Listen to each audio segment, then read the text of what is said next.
nyo mentally? Kasi syempre iba yung horror talaga eh. Ayun. TJ, sino ba yung start natin? Ay, sige po. Magandang hapon po ang TJ Valderrama. Wow! Ano pong preparations yung mga ginagawa? Actually, tulad po ni Ate Jones, no, laking ano din po ka-shake. Ang isa, actually, hindi ko makakalimutan yung Undin. My God, favorite ko po yun, yung lumalabas sa Inaloro. So, for a few years, hindi talaga ako nag-CR. Sobrang takot ng pagkakas.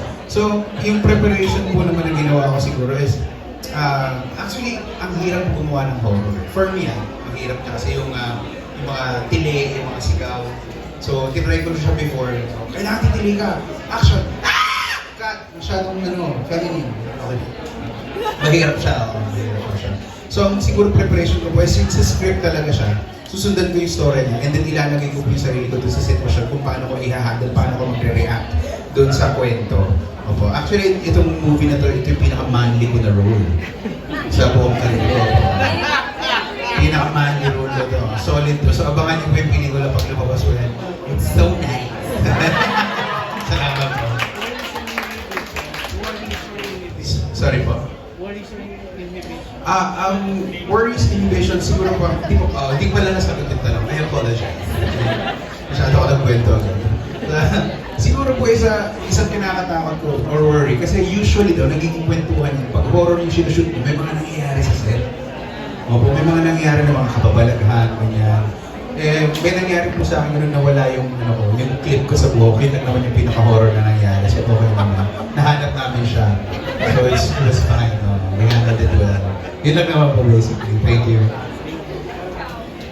Hi po, magandang hapon po sa inyong lahat. Ako po si Kaori o Inuna. When it comes sa preparation naman, nagkaroon din naman kami ng story kung sabihin nila at nagsabi ng stories and yung character description binigay din sa amin. Also, siguro nanood naman ng mga ilang clips, nag-search po ako ng ilang clips when it comes sa horror kasi bilang chinita nga ako, so pag may gulat-gulat lumaki na ba yung mata mo? Parang may ganun na yun. Malaki na yan. Yun lang yung problem ko minsan, yeah. Ano po yung next question? Worries inhibition. Ano po yung sabihin ng ulit? Sorry.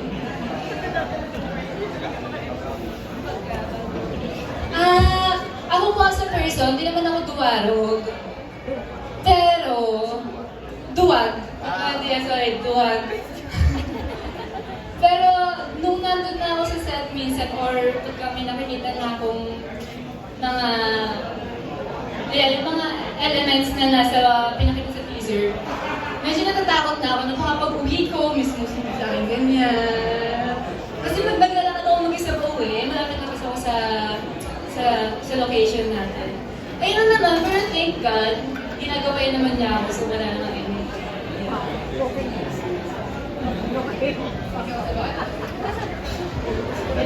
Hello everyone, good evening. I'm Lian Valentin. Kung titignan niyo po kami lahat, parang hindi po horror ang film namin. Comedy.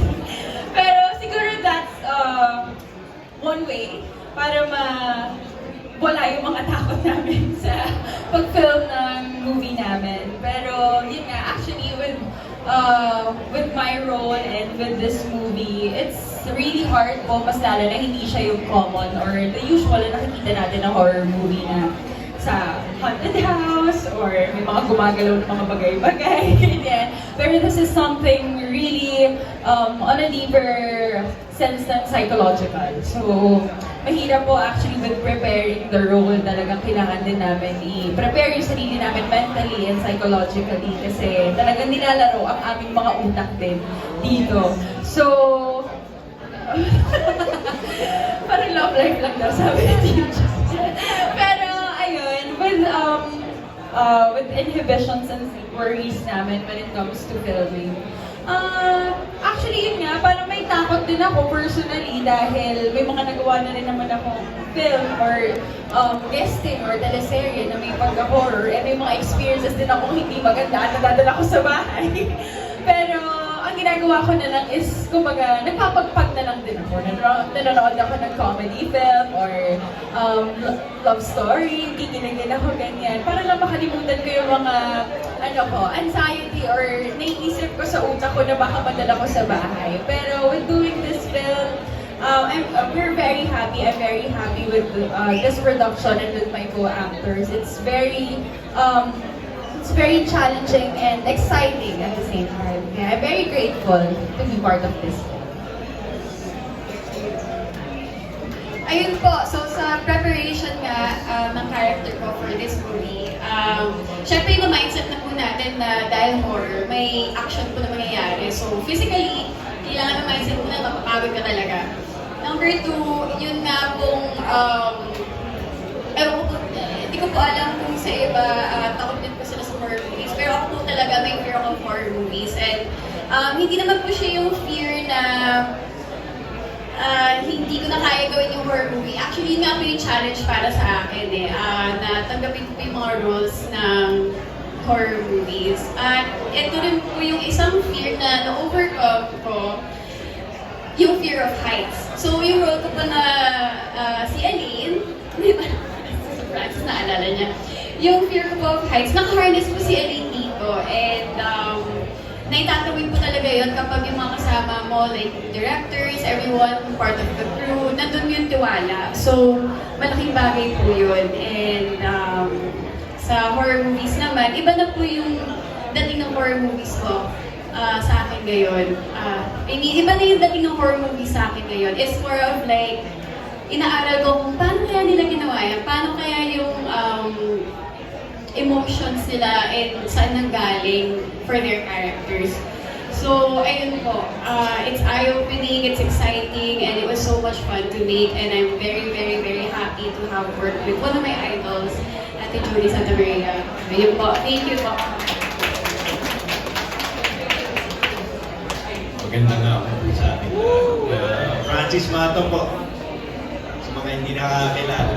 Anyway, preparasyon. Bilang isang aktor na galing sa entablado, meron kaming tinatawag na different kinds of acting. One of which, yung method. Pagka method kasi, pinaprepare mo yung sarili mo na hindi ikaw, hindi ako si Francis Mata. Ako si Ernesto. Yun yung character ko dito sa Antod. Pinaprepare ko yung sarili ko na ihiwalay ako, parang yung kaluluwa ko aalis sa akin, pupunta ngayon kay Ernesto. Tapos ngayon yung bang, di ba naisip natin yung meron nagsasalita sa'yo ng demonyo, yung nagsasalita sa'yo ng anghel. Gawin mo to, sinasabi ng demonyo. Sabay sasabihin sa'yo ng anghel, ay, huwag mong gagawin yan. Ngayon, yung inhibitions ko, minsan kasi, pagka method acting ka, mahirap mong alisin. Maski na pag-uwi mo, dala-dala mo yung character mo. Lalo na kapag hiningi ng director sa'yo, Sir, magiging creepy ka dito. Hindi pa ba creepy? Tapos, hindi. Sir, konting pihit pa.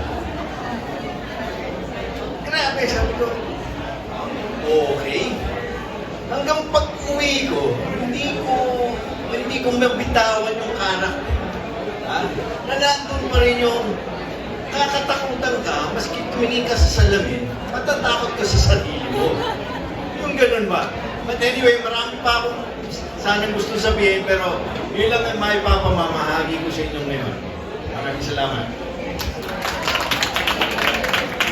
All right, thank you so much, sir. Our next question is from ABS-CBN News.